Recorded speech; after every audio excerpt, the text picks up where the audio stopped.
Escuchas desde Cali, Colombia. Univalle Estéreo, HJC 37. 105.3 FM, emisora de la Universidad del Valle. Información, cultura, música y entretenimiento. Univalle Estéreo, 30 años. Lo que nos toca. Hablemos de psicología. Este jueves 12 de junio, los trastornos de personalidad. Invitado, Pedro Enrique Rodríguez, director del programa de psicología de la Universidad del Valle. Todos los jueves, de 9 a 10 de la mañana, en Univalle Estéreo, 105.3 FM.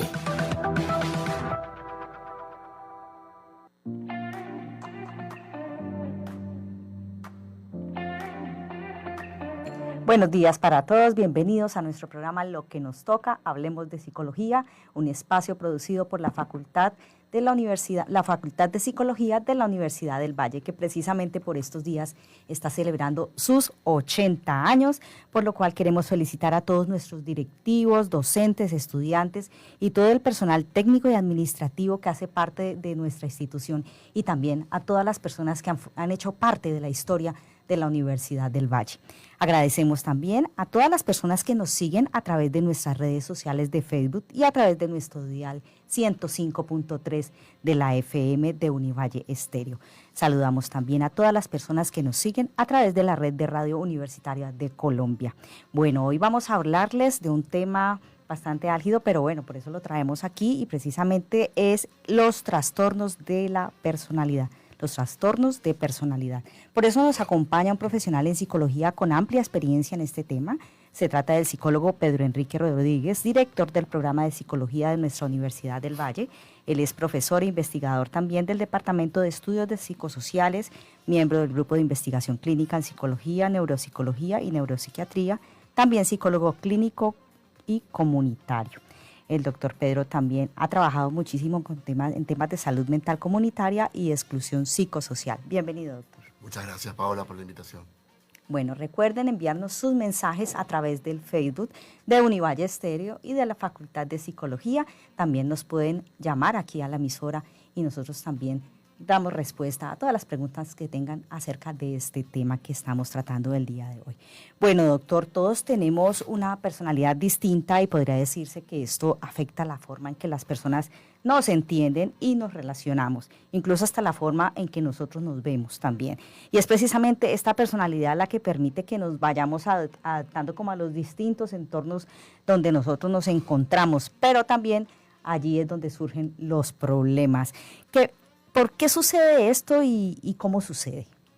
Sí, efectivamente, los trastornos de personalidad son un conjunto, no es uno ni dos, estamos hablando de un importante número de 3 grandes grupos y de trastornos, y son precisamente alteraciones en el patrón de funcionamiento de la personalidad. Ahí tendríamos que empezar por decir, bueno, ¿qué estamos entendiendo cuando hablamos de personalidad? Todo el mundo tiene una idea, pero cuando la definimos dentro de un marco de la psicología y también de la psiquiatría, la personalidad supone básicamente patrones estables, o sea, estructuras estables, consistentes y dinámicas que se mantienen por largos periodos de tiempo. Así que los trastornos de personalidad corresponden a esas alteraciones en las que el funcionamiento de una persona se ve perdurablemente perturbado por largos periodos de tiempo. Sí, esto también suele pasar en las personas que son como un poquito como que les cuesta adaptarse a las diferentes situaciones, tienen cierto grado de sensibilidad, doctor, ¿también podría decirse de esa manera? Podría ser, lo que pasa es que, es decir, cuando abrimos la categoría de trastornos, etcétera, abrimos una categoría donde el elemento fundamental no se encuentra en el hecho de que existan pequeñas alteraciones, episodios. Todos tenemos dificultades para adaptarnos. Nosotros podemos tener dificultades para adaptarnos a los eventos que están ocurriendo recientemente en la ciudad de Cali. Sí. Es decir, el problema que está detrás de las dimensiones de las diferentes entidades diagnósticas es básicamente el hecho de que hay una alteración en el funcionamiento de la persona que termina siendo disfuncional, es decir, que tiene costos elevados en su vida personal, en su vida interpersonal, en su vida laboral, en su vida académica. Es decir, cuando hablamos de trastornos en general y trastornos de la personalidad en particular, estamos hablando de alteraciones perdurables que sobrepasan situaciones específicas de adaptación o situaciones específicas de respuesta emocional. Son situaciones disfuncionales que además, en el caso de los trastornos de personalidad, es uno de los criterios, están por fuera del marco esperado de funcionamiento dentro de una cultura. Es decir, se mantienen. Le sucede algún problema y bueno, es normal que uno reaccione de determinada forma, pero digamos que la acción o como el pensamiento, la forma en que reacciona se mantiene durante el tiempo y ahí es donde hay un trastorno de personalidad. Exactamente. Tienen que cumplirse otros criterios, pero el criterio fundamental, como bien señala, es que son estables y persistentes en el tiempo. Y estas personas, les cuesta controlar la ira y pueden llegar a caer también en temas de alcohol o también de pronto en tema de drogadicción. Lo que pasa es que no hay, como decíamos, no hay un trastorno de personalidad ni dos trastornos de personalidad. Hay 3 grandes grupos de trastornos de personalidad. Hay varias clases de trastornos. O clusters, sí. Entonces, el grupo donde pueden haber dificultades de ira corresponde al grupo 2. Al grupo B o el clúster B, ¿no? Que es donde hay desórdenes de naturaleza más interpersonal. En el clúster A o en el grupo A predominan elementos que son más de naturaleza, más bien incluso lo contrario, desinterés o perspicacia ante la relación con los otros, pero muchas veces aislamiento. Y el grupo C o clúster C predominan elementos ansiosos, ¿no? Lo que ocurre es que en general, y eso tiene sentido, solemos identificar básicamente 2 grandes trastornos de personalidad que son además habitualmente los más prevalentes, es decir, los que más se presentan en diferentes sociedades, que son los trastornos de personalidad borderline o trastornos de personalidad límite y los trastornos de personalidad narcisista, ¿no? Allí en esos trastornos podemos encontrar mayor cantidad de elementos reactivos interpersonalmente, explosiones de ira, inestabilidad, etcétera, y como son los más notorios, digamos que son los que percibimos con más facilidad tanto las personas en su vida cotidiana como los diferentes profesionales de la salud mental. Pero no sería el único elemento que podría caracterizarlo. Ahora, tú señalas otra cosa que es importante, y es que lamentablemente los trastornos de personalidad suelen tener lo que se llama en clínica diferentes comorbilidades, es decir, que se asocian con otras manifestaciones. Una de esas manifestaciones bastante habituales suelen ser los trastornos de consumo de sustancias o los consumos peligrosos de sustancias. Entonces, hay una probabilidad alta de que una persona con un trastorno de personalidad borderline, por ejemplo, tenga abuso de sustancias, bien sea alcohol, sustancias psicoactivas, etcétera, ¿no? Ahora, eso no ocurrirá en todas las manifestaciones posibles de trastorno de los grupos A y del grupo C. Y el otro grupo que usted nos mencionaba hace un momento es el de aislarse totalmente del resto de los grupos sociales, ¿sí? ¿Por qué sucede esto? ¿Qué piensa la persona en ese momento, según de acuerdo a los casos que de pronto usted ha podido conocer y experiencias? Sí, yo creo que es interesante que vayamos viendo un poco como para la información de las personas que nos escuchan, la manera como se organizan un poco los diferentes grupos, porque eso nos da una idea de la complejidad y la variación que hay dentro de las manifestaciones de alteraciones de personalidad, ¿no? El grupo A normalmente lo que lo caracteriza es eso, ¿no? La sospecha o la falta de interés en las interacciones interpersonales, ¿no? Entonces ahí encontramos el primero de ellos, que sería el que característicamente tiene que ver con los elementos de sospecha, que son los trastornos paranoides de la personalidad, personas que tienen un patrón persistente y disfuncional a lo largo del tiempo, no un día, no 2 días, sino a lo largo de un periodo extenso de tiempo, que habitualmente comienza después de la adolescencia. Entonces son personas que tienen una percepción de que continuamente puede haber algún daño, de que puede haber algún tipo de persecución o algún tipo de elemento sin que exista estrictamente un delirio o algún tipo de síntoma psicótico, ¿no?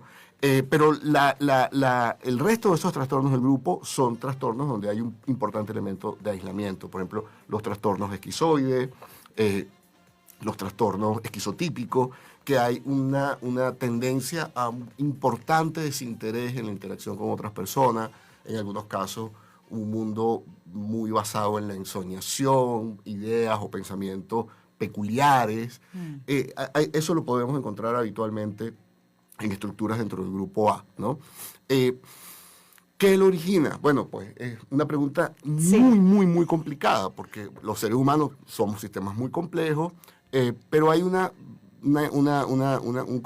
digamos que un acuerdo, un consenso bastante amplio en que los trastornos de personalidad suelen tener, primero, predisposiciones. Es decir, es posible que las personas que desarrollen trastornos de personalidad tengan algunas predisposiciones genéticas que los hacen más susceptibles a tener alteraciones en los patrones de funcionamiento a lo largo de la vida, y muy frecuentemente exposiciones a experiencias que pueden ser o potencialmente traumáticas o que han producido daños psíquicos muy duraderos, ¿no?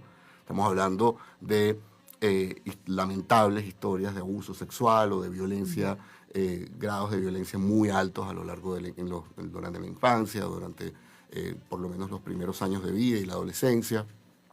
Entonces, la mezcla, ¿no?, de las características, digamos que ya de alguna manera tenía con la que nace una persona producto de su dotación genética, y los eventos ambientales en su interacción pueden incrementar la probabilidad de que puedan algunas personas desarrollar trastornos de personalidad. Sí, ya que menciona usted esa parte genética, podríamos decirse que también es resultado de la genética que se hereden, o sea, ¿se pueden heredar esos trastornos?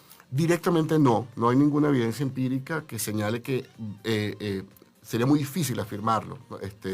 Lo que sí podemos encontrar es que en grupos familiares donde hay personas que tienen trastornos de personalidad pueden presentarse manifestaciones análogas, pero está el hecho de que el ambiente ha jugado un papel muy probablemente de gran importancia, ¿no? De manera que no estaríamos hablando de algo, por ejemplo, que puede ser como tan directo como ciertas condiciones de naturaleza, o sea, por ejemplo, algunas enfermedades físicas, ¿no? Donde, bueno, pues el elemento de predicción de heredabilidad es muy claro, ¿no? No podríamos decir que una persona con un trastorno de personalidad va a tener hijos con trastornos de personalidad. Lo que sí podemos decir es que hay mayor probabilidad de que pueda tenerlo. De que hay mayor probabilidad. Hace una semana hablábamos aquí de la adolescencia y ahora usted lo mencionaba, es una edad de mucho cuidado y es precisamente ahí donde pueden suceder también trastornos de personalidad, pues comenzar a generarse esos trastornos de personalidad y que hagan que los chicos pues empiecen a tener ciertos traumas o puedan actuar de forma no debida. Bueno, lo estamos viendo recientemente aquí en Colombia con todo esto de la situación con el senador Miguel y pues ahí precisamente estos chicos que están en la adolescencia, ¿cómo hacer para poderle dar manejo a esto, doctor, y evitar que estos chicos lleguen a estas situaciones extremas? Sí, la adolescencia es un periodo muy importante para muchísimos eventos. La adolescencia es además uno de los periodos de mayor riesgo en salud mental que existe a lo largo de todo el ciclo vital, ¿no? Es decir, en la adolescencia hay mayor probabilidad de que se manifiesten síntomas de la categoría que estamos hablando, de trastornos de personalidad, pero también es el periodo de tiempo donde hay mayor probabilidad de desarrollar trastornos psicóticos. También hay mayor probabilidad de estar expuesto a riesgos psicosociales que pueden también, a su vez, tener elementos de sufrimiento, ¿no? Lo que es importante entender con respecto a la adolescencia es que la adolescencia es un periodo repleto de oportunidades, de bellezas, de esperanza, pero también es un periodo vital repleto de muchos riesgos, ¿no? Entonces, en algunas ocasiones, esos riesgos pueden llevar al hecho de que encontremos adolescentes con patrones de conducta desorganizados, etcétera, que sin embargo se organizan en el tiempo. Allí no podríamos estar hablando de un trastorno de personalidad. El trastorno de personalidad requiere una permanencia y una alteración significativa en diferentes sistemas de vida, ¿no? Entonces, el adolescente rebelde no es un trastorno de personalidad. El adolescente que de pronto tiene un consumo exploratorio de una sustancia, eso no lo convierte en un trastorno de personalidad. Y esto es importante porque el adolescente tiene el peligro de que también nosotros como sociedad a veces estigmaticemos algunas de sus conductas, ¿no? La relación directa entre adolescencia y trastornos de personalidad es que frecuentemente en la adolescencia es que comienzan a darse las más claras manifestaciones del desarrollo de un trastorno, ¿sí? Es decir, y como decíamos, como estamos hablando de diferentes grupos, el grupo A, el grupo B y el grupo C, podemos apreciar con más claridad el desarrollo de un patrón de desinterés interpersonal o de conducta desorganizada o de conducta ansiosa que sobrepasa manifestaciones de ansiedad general, ¿no? Hay un grupo en particular de la adolescencia que va en la dirección de lo que comentabas, que son lo que llamamos los trastornos, es decir, un grupo que se manifiesta particularmente en la adolescencia, pero que está en la adolescencia y la adultez, que son los trastornos antisociales, ¿no? Sí, y esos ocurren más o menos ¿en qué edades, doctor? Sí, el espectro de la adolescencia siempre hay algunas discusiones. Estamos hablando, ¿no?, de la finalización de la pubertad y antes del inicio de la adultez. Diferentes culturas tienen diferentes momentos Sí. de inicio de adultez, pero a partir de los 12, 13, 14 años ya podemos decir que una persona se encuentra ya plenamente en el periodo de adolescencia, hasta la mayoría de edad aproximadamente, ¿no?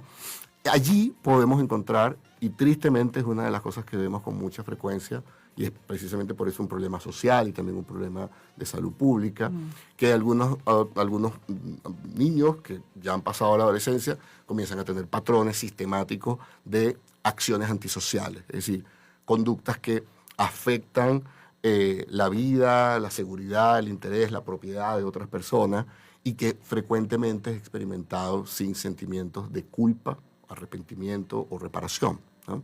Entonces, probablemente eso hace que seamos muy sensibles a los trastornos antisociales que se presentan en la adolescencia, que son, repito, trastornos relativamente frecuentes dentro del conjunto de trastornos de personalidad. Y ya vemos que, bueno, lo estamos dialogando aquí, el trastorno de la personalidad es una enfermedad de salud mental a la que hay que ponerle mucho cuidado porque las personas comienzan a formar, de pronto tienen esos síntomas o esas señales de que puedan tener un trastorno de personalidad, también porque son muy cambiantes, ¿no, doctor? O no, digamos, no hay cierta coherencia, dicen una cosa hoy, mañana otra. Volvemos. Los patrones de cambio más fuertes están en los trastornos de personalidad más frecuentes. El trastorno de personalidad borderline o trastorno de personalidad límite, el trastorno de personalidad narcisista, los trastornos de personalidad antisocial. Ahora, hay que ser muy cuidadosos en la conversación en lo que comentamos a las personas que nos acompañan. Los cambios forman parte de la vida y los adolescentes son en sí mismos muy cambiantes. El adolescente está haciendo una lucha que es una lucha existencial, podríamos decir, hermosa. Está encontrando cuál es su identidad y está encontrando de qué manera se vincula con el mundo. Es decir, las dos grandes crisis de la adolescencia, que son la identidad y la intimidad, son crisis complejas, retadoras, ¿no? Allí pueden haber muchos cambios. Eso no hace a un adolescente un sujeto con alguna alteración. Comienza a hacerlo cuando hay disfuncionalidades graves, o por lo menos relativamente importantes, en sus diferentes mundos de vida. La familia, el sí mismo, el colegio, el trabajo, cuando eventualmente también tienen actividades laborales. Pero hay algo que sucede también en las personas y de pronto encuentra uno personas ya muchísimo más adultas, pero tienen el pensamiento de un adolescente. ¿A eso se le podría llamar que tiene problemas de personalidad? No necesariamente. Para que exista un trastorno, tienen que cumplirse algunas condiciones que son imprescindibles.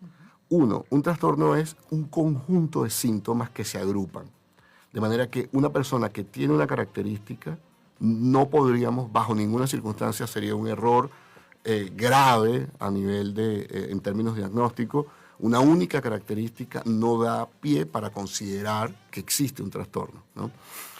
Un trastorno, además, tiene que cumplir con un determinado periodo de tiempo, ¿no? Varían. En algunas ocasiones estamos hablando de semanas, de meses. Y en el caso de los trastornos de personalidad, de años, ¿no? Y en tercer lugar, tienen que ser suficientemente disfuncionales, ¿sí? Lo que pasa es que la personalidad es estable, la personalidad es consistente, la personalidad es dinámica, se mantiene en el tiempo de forma dinámica y podemos encontrar personas que pueden ser efectivamente inmaduras o que pueden ser poco confiables. Digamos que esas son características de las personas, eso no son necesariamente características de los trastornos. Hay un ejemplo, Paola, que yo creo que lo puede describir muy bien y que es un ejemplo interesante. Fíjate, nosotros en general, en nuestra cultura, solemos, por ejemplo, decir que una persona es acomplejada, ¿cierto? Sí, Que es un término él es acomplejado, que ¿no? se usa así. Ese término es un término que se inventó la sociedad.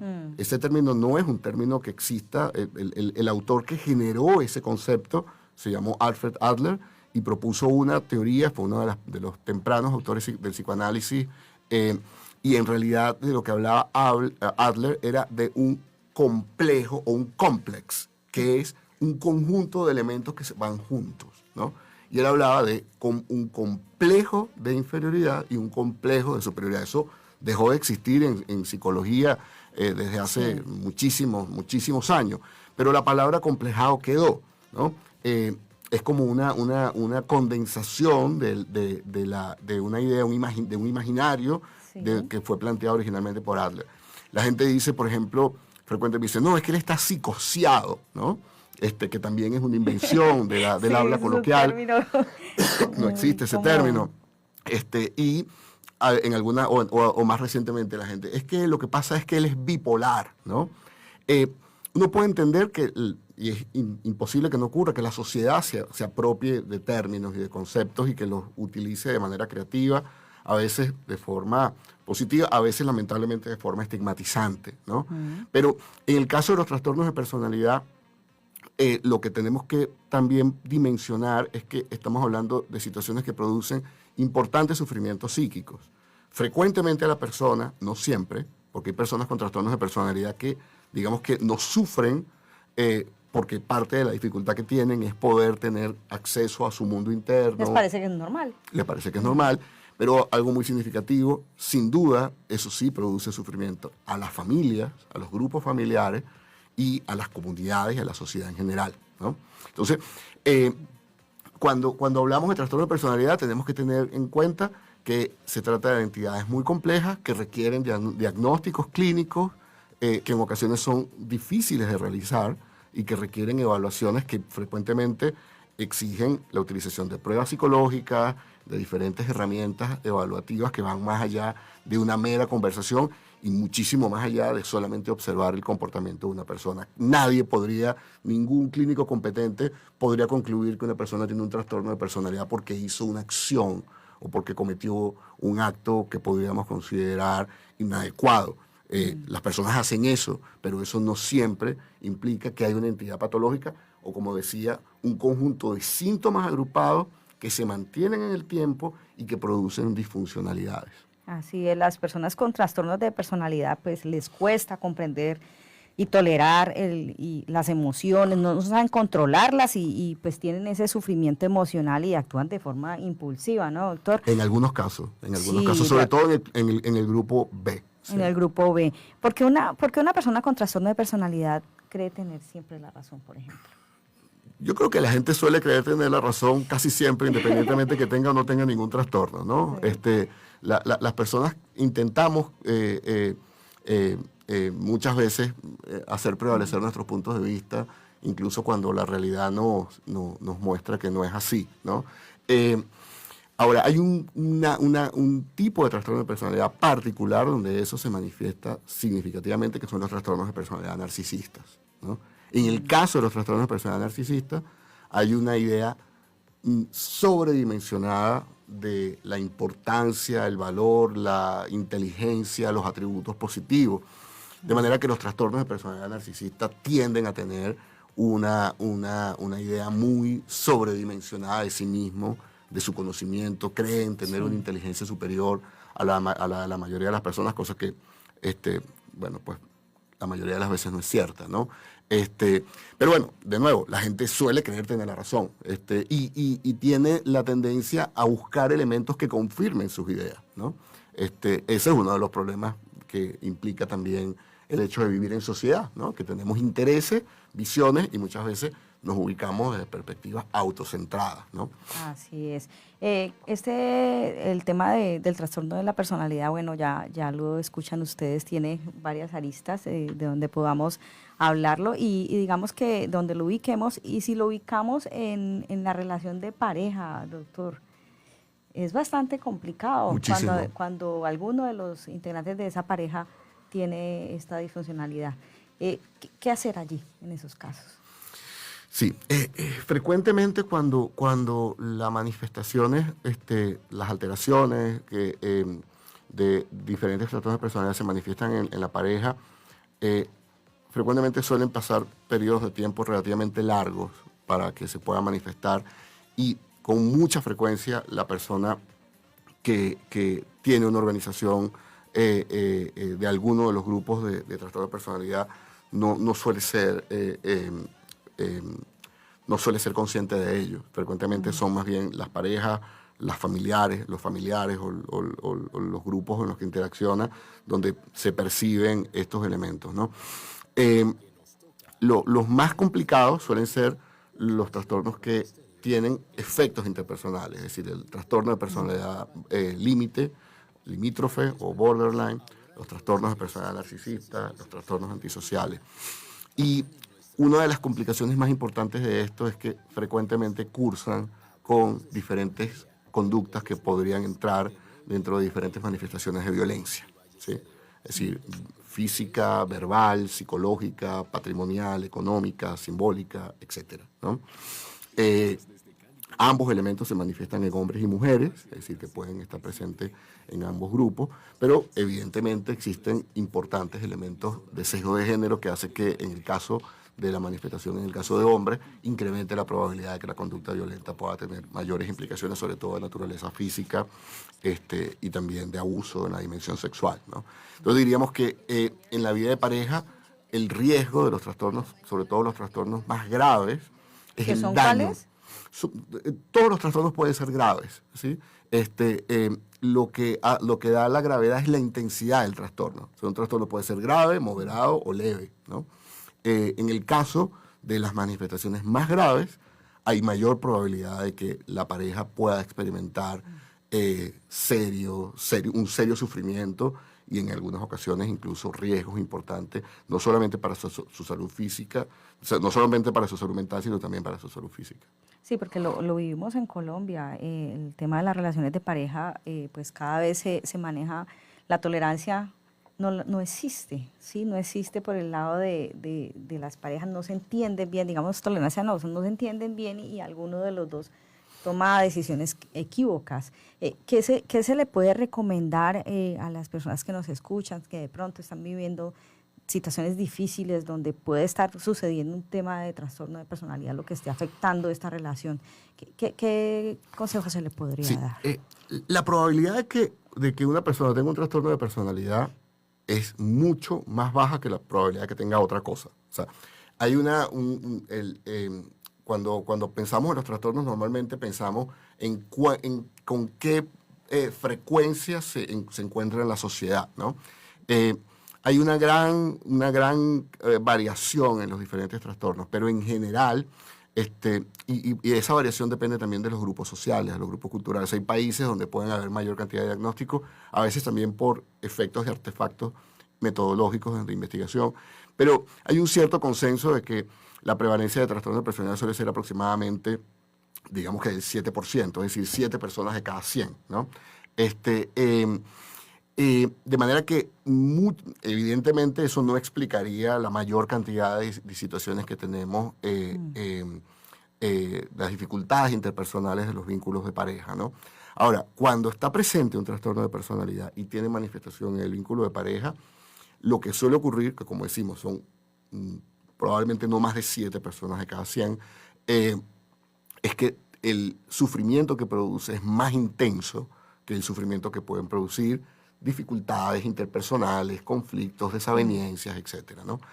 En ese caso, la recomendación explícita siempre será buscar ayuda profesional, y que busque ayuda profesional en primer lugar la persona que está experimentando los efectos emocionales, personales de una situación complicada de pareja.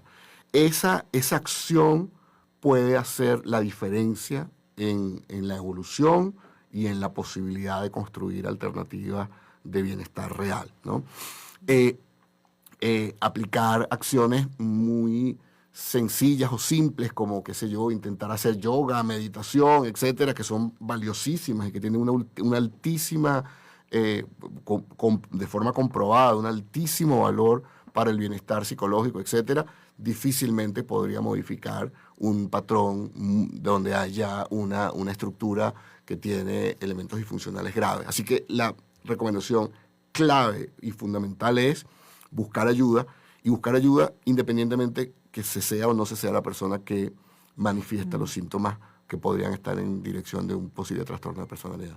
Sí, usted lo mencionaba, la persona que está sufriendo, pues toda la situación que se está generando en la relación de pareja es la más afectada, pero también digamos que esa persona puede sentir impotencia de que la otra persona, que es la que está padeciendo este trastorno de personalidad, no tome conciencia de que realmente le está sucediendo algo.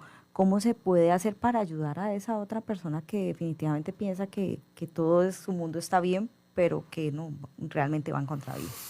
Lamentablemente, igual que pasa con muchas otras condiciones que tienen ciertos grados de gravedad y complejidad, frecuentemente las alternativas más adecuadas tienen que ver con la posibilidad de recibir ayuda profesional. Hay dos conjuntos. La primera es la psicoterapia y la segunda, que no se utiliza en todos los casos, pero que es una alternativa que en situaciones graves suele dar buenos resultados, es la medicación, ¿no? Las personas que tienen trastornos graves difícilmente pueden modificar sus patrones solamente basados en la voluntad, en el deseo o en la participación de algún tipo de actividad de ocio, de satisfacción. Es decir, es muy complejo. Son igual que pasaría con otras condiciones donde los cambios no ocurren únicamente por el deseo que ocurren los cambios, ¿no? Hay que decir, sin embargo, que algunas manifestaciones o algunos trastornos de personalidad mejoran a lo largo del tiempo, incluso sin ayuda profesional. Algunos, ¿no? Lo que pasa es que eso solamente lo podemos saber cuando lo vemos, de manera que la acción adecuada ante situaciones que impliquen alteraciones importantes, y me estoy refiriendo sobre todo a los típicos trastornos que tienen efectos interpersonales, los trastornos limítrofes, los trastornos narcisistas y los trastornos antisociales. Las acciones más adecuadas suelen estar relacionadas con el hecho de recibir asistencia profesional, además especializada, ¿no? Sí, bueno, aprovechamos para saludar a las personas que nos están siguiendo a través del Facebook de la Facultad de Psicología.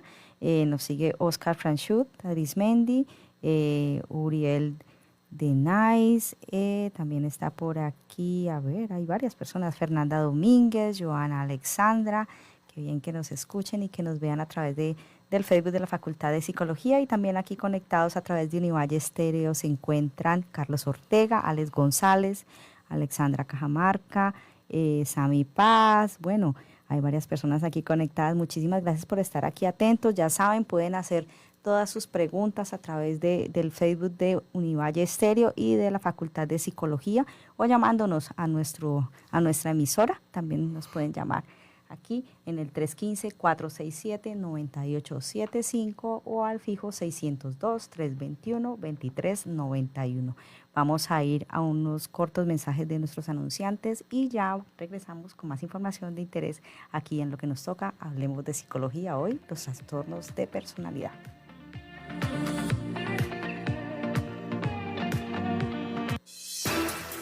Este año, la Universidad del Valle conmemora 8 décadas de legado, excelencia y compromiso con la transformación social. Desde 1945, ha sido motor del desarrollo académico, científico y cultural del suroccidente colombiano, impactando vidas y territorios. Con más de 100.000 egresados y una presencia en toda la región, Univalle sigue formando líderes con visión crítica y responsabilidad social. En sus 80 años, reafirma su vocación pública y su papel como referente nacional en la construcción de un país más justo, equitativo y sostenible. Universidad del Valle, 80 años, construyendo futuro.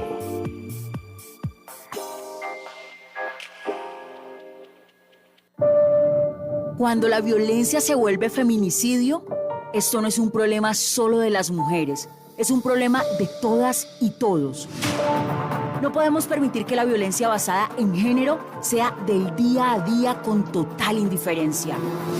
Si conoces a alguien que está en peligro, si ves señales de alerta, actúa. No te quedes callada, no te quedes callado. Hay ayuda disponible. Marca la línea Salvia. Desde tu celular 155. Denuncia la violencia. Apoya a las víctimas. Juntos podemos construir una sociedad donde las mujeres vivan libres de violencia. Porque no queremos más feminicidios. No estás sola, no estás solo. Denuncia, actúa y únete.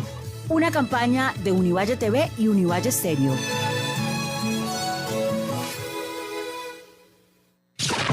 Descarga gratis nuestra aplicación para dispositivos móviles. Escucha todos los programas en tiempo real.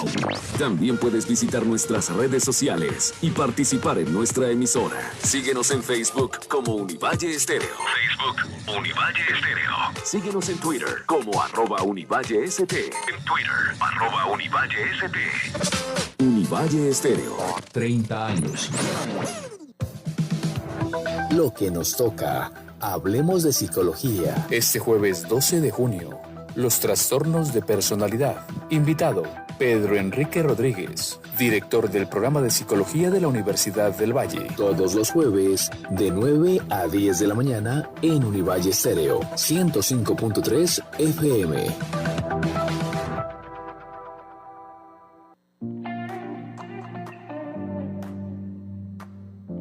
Bueno, estamos de regreso aquí en Lo que nos toca, hablemos de psicología, hoy hablando de los trastornos de personalidad.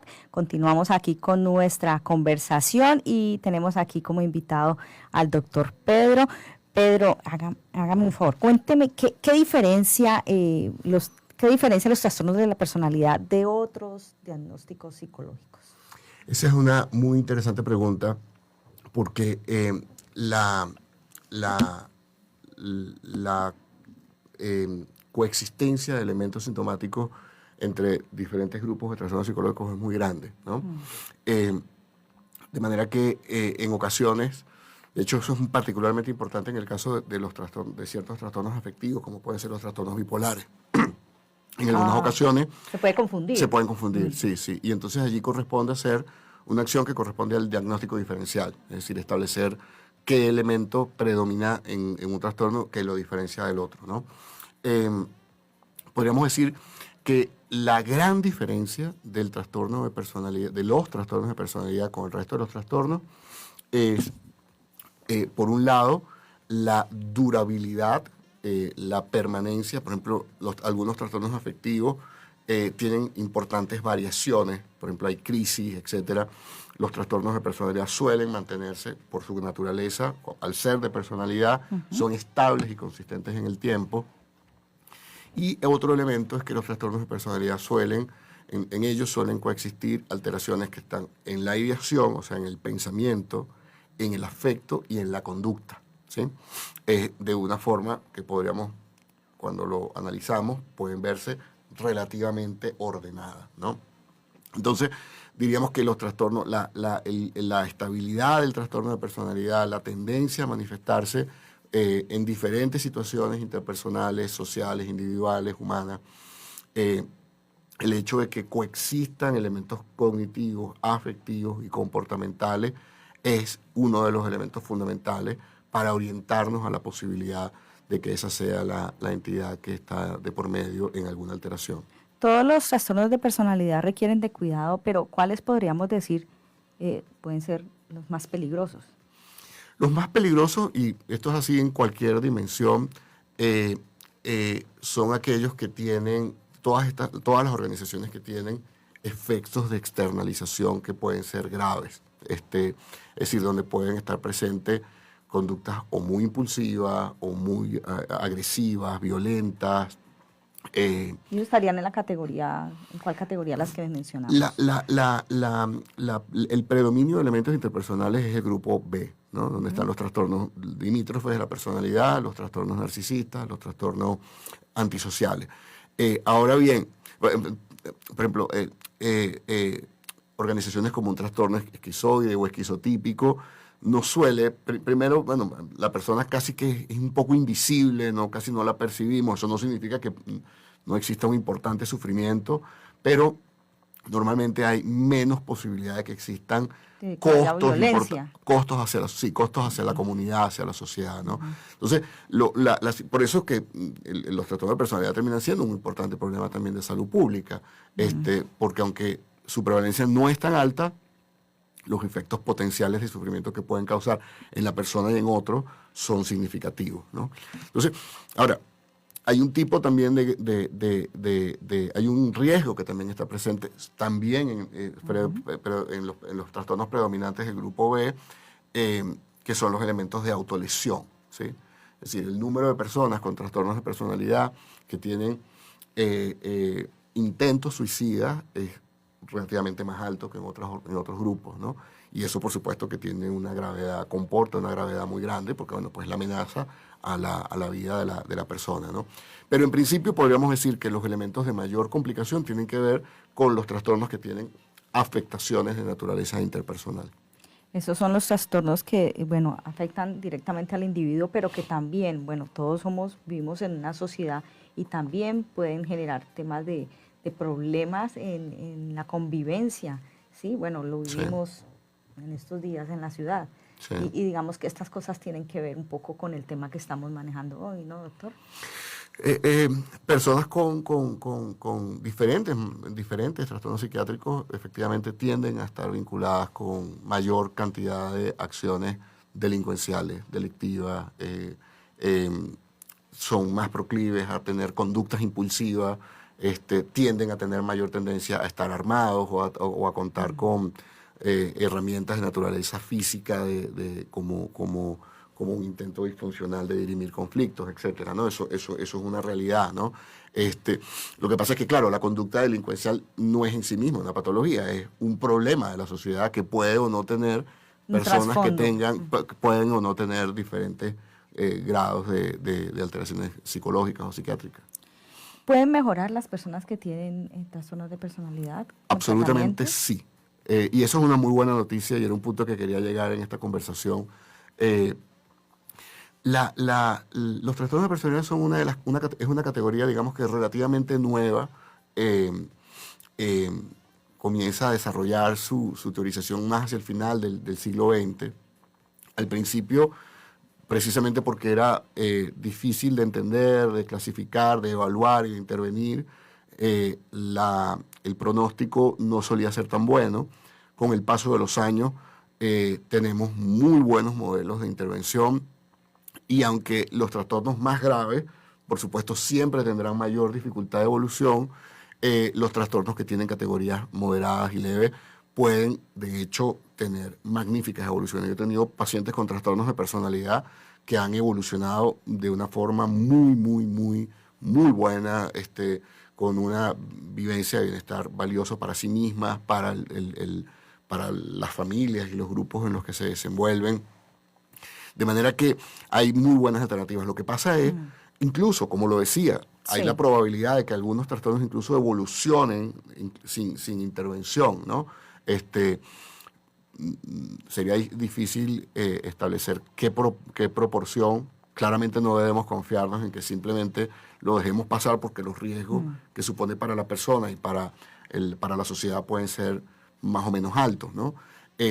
Pero bajo un buen modelo de intervención, con intervenciones adecuadas, con adecuados protocolos de trabajo terapéutico, casi siempre uno de los elementos, por no decir que el fundamental elemento de evolución de los trastornos de personalidad tiene que ver con psicoterapia en sus diferentes modalidades. Es decir, pueden haber alternativas cognitivo-conductuales, psicodinámicas, interpersonales, etcétera, pero siempre tienen en común el hecho de que están bajo el cuidado de profesionales adecuadamente entrenados y con un grado relativamente alto de formación y especialización. Qué bueno, las personas que nos están escuchando que de pronto con lo que hemos hablado durante esta mañana pueden sentir de que de pronto tienen algunos síntomas de trastornos de personalidad. Bueno, hay una solución. Se puede buscar ayuda en el psicólogo, hay tratamientos que funcionan, aquí nos lo está diciendo el doctor Pedro, ya saben, busquen ayuda, los psicólogos son nuestros amigos, nos ayudan a conducir este barco tan difícil que se llama vida, ¿no, Se llama doctor? vida, sí. Bueno, aprovechamos para saludar a varias de las personas que nos están siguiendo a través del Facebook de la Facultad de Psicología. Claudia Marcela Escobar Tobar, profe Pedro, es una alumna. Claro, sí, Marcela, colega. Sí. Qué alegría volver a escucharlo. ¿Cuál considera que es el enfoque más apropiado para intervenir estos trastornos? Gracias, Marcela. Hay dos grandes corrientes legítimas, valiosas, en el manejo de trastornos de personalidad. La primera que comenzó, de hecho, la primera gran teorización en trastornos de personalidad viene de la tradición psicodinámica o psicoanalítica. Y una figura clave en esa tradición es un psiquiatra de origen vienés que vivió muchos años en Chile.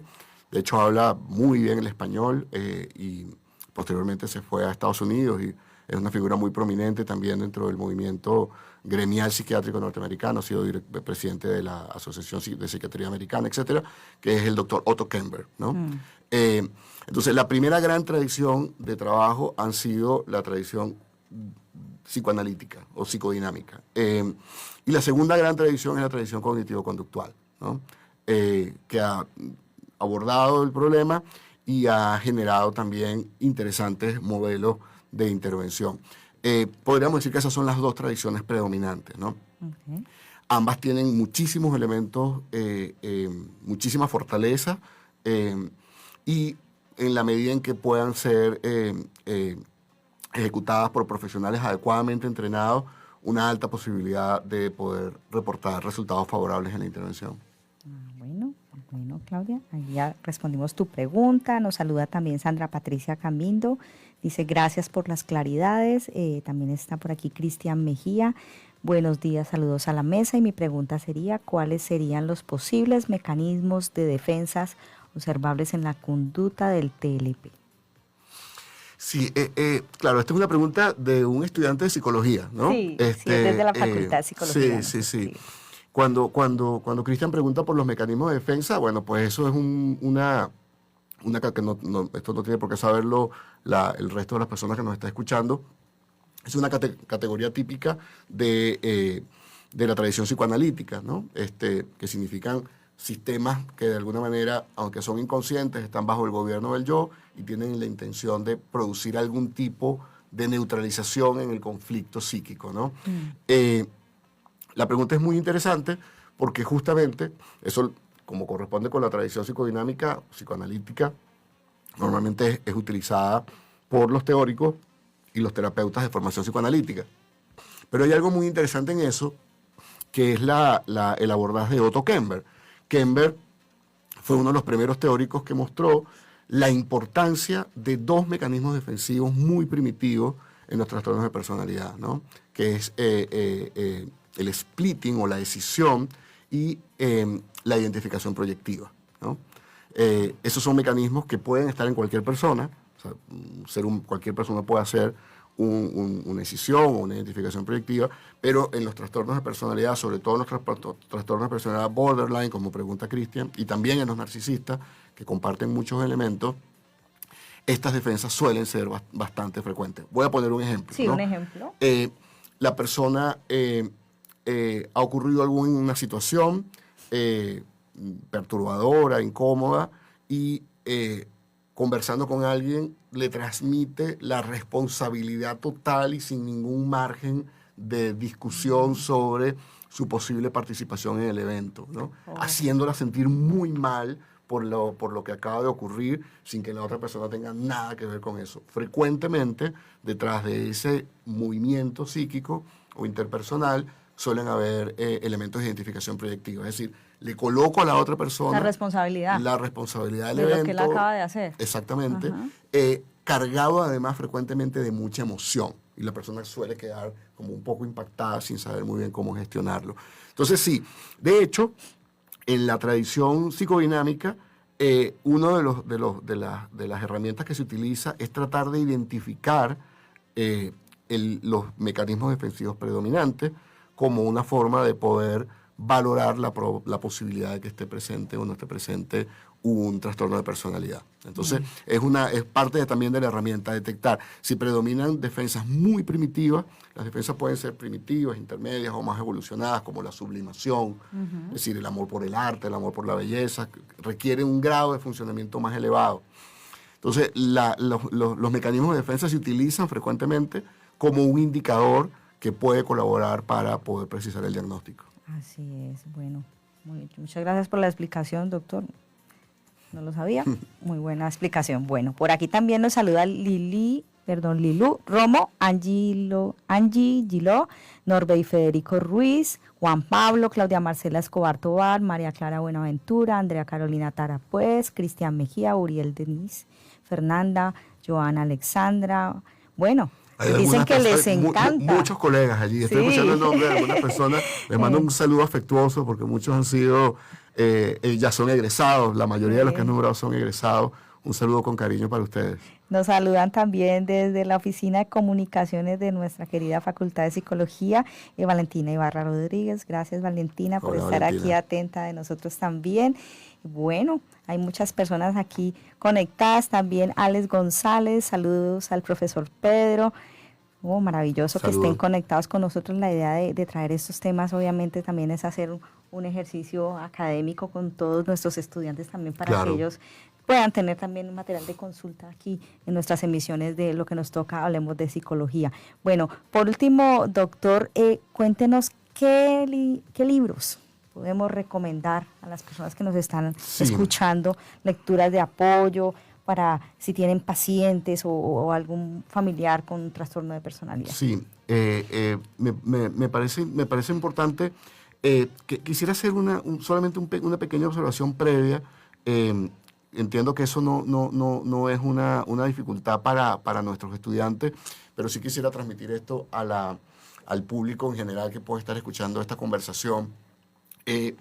Seamos siempre prudentes y cuidadosos con el hecho de utilizar este tipo de categorías para nombrar a las personas. Como hablábamos, el acomplejado, el psicoseado, etcétera. O sea, tener como tacto para dar el diagnóstico, para decirlo de alguna forma. Básicamente, más que tacto para el diagnóstico, el buen diagnóstico lo hace el que sabe hacer un diagnóstico, ¿no? De manera que básicamente no hagamos diagnóstico si no sabemos de lo que estamos hablando, ¿no? Esa sería más o menos la recomendación, ¿no? Ahora, el temor y el interés, porque además estos elementos despiertan el interés, ¿no? Conviene que puedan revisarse materiales y yo seleccioné un par de recomendaciones. Una muy sencillita, probablemente ustedes puedan colgar luego el enlace, claro que sí, porque es un enlace público, es cortita, es una guía como de unas 11 páginas que se llama La personalidad y sus trastornos, guía de ayuda a pacientes y familiares, de José Ignacio Pastrana. Está escrito en una fundación española, me parece, y da una idea muy sencilla. Hay un libro, que también es un libro un poco más de difusión, que es La personalidad y sus trastornos, se llama igual, de José Luis Carrasco, un libro relativamente nuevo, que publicado en el 2024. Yo no lo he revisado en general y me parece que es serio, es adecuado.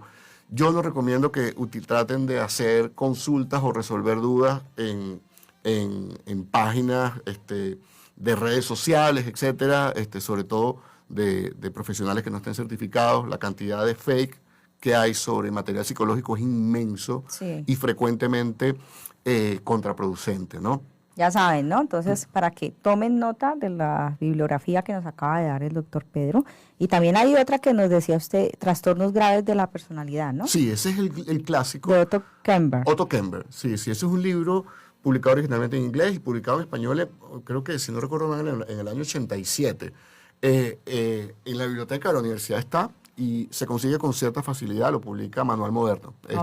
Es el gran libro, es decir, digamos, el libro fundacional y es un libro bueno, pero es un libro especializado ya, ¿no? Nosotros vamos a colocar toda esta información también en nuestras redes para que puedan comprar alguno de estos, adquirir alguno de estos libros que les va a ser de mucha ayuda, sobre todo a las personas que nos están escuchando y tienen algún familiar, alguna persona cercana que pueda estar padeciendo de estos trastornos, o también nuestros estudiantes para que complementen su formación. Muchísimas gracias, a ustedes, doctor Paola, Pedro. encantado de conversar contigo. Gracias por la invitación. Muchísimas gracias, porque es importantísimo que nos acompañen personas como usted, doctor, que nos amplíen todas estas dudas. Gracias. Y mejor dicho, gracias por estar aquí. Muchas gracias a todos ustedes, nuestros oyentes, y todas las personas que nos siguen a través de nuestro Facebook. Hasta pronto.